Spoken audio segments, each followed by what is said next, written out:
First of all, though, by just a show of spirit fingers, who is excited? Yeah? Yeah? Amazing. There are approximately 10,000 people doing PhDs and postgraduate research programs in Ireland. The highest stipend that any funding agency will give out is 22% below minimum wage. We are expected to do on that stipend full work. Over half our stipends every month, sometimes 2/3, just go to rent. That's not livable. What's happening right now is that the government, through its abject apathy to this case, has created a crisis for the entire higher education system, because if we are forced out, there's nobody to teach students, there's nobody to mark papers, there's nobody to invigilate exams. The entire research system and higher education economy in Ireland will collapse if our demands are not met, because if our demands aren't met, we literally won't be able to live in Ireland. Workers, not students! Currently receiving less than the minimum wage, and especially living in Dublin, how much we spend for rent. So it's actually a matter of survival that we're here, and it's like both of us we're non-European students. So we even have more expenses because of that. Like we share, like we're not trying to have luxury. We're just really trying to have the basics, and even for the basics, it's really tough.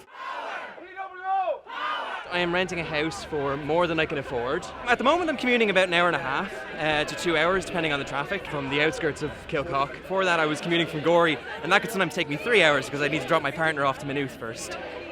Who are we? PhDs! Who are we? PhDs! In my case, I'm in film studies, so there's no funding whatsoever in most cases. You have an 18% success rate, so I have to pay €7,000 a year in funding to my university, which allows me to work there. So I'm actually getting paid a net negative amount of money. So multiple PhD students have multiple jobs, so almost every arts PhD student I know is self-funded. They're paying thousands of euros a year for the purposes of having a job.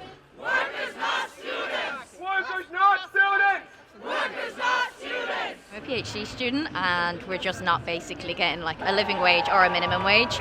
We don't get sick leave, mothers don't get maternity leave, so there's many rights that workers get that we're not getting yet. We still work a 9 to 5 like any other people, but we're just not getting the rights that workers do.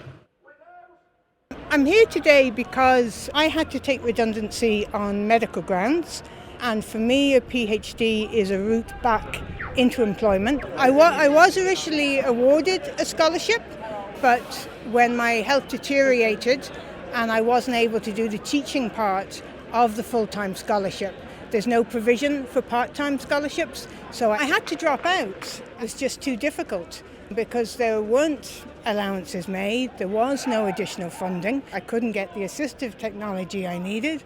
I really did my best, but in the end I've had to take what I hope is a sabbatical, but until the system is changed and additional supports come on board, no, I'm not going to be able to go back and complete a PhD, so I'm going to be trapped in the social welfare system.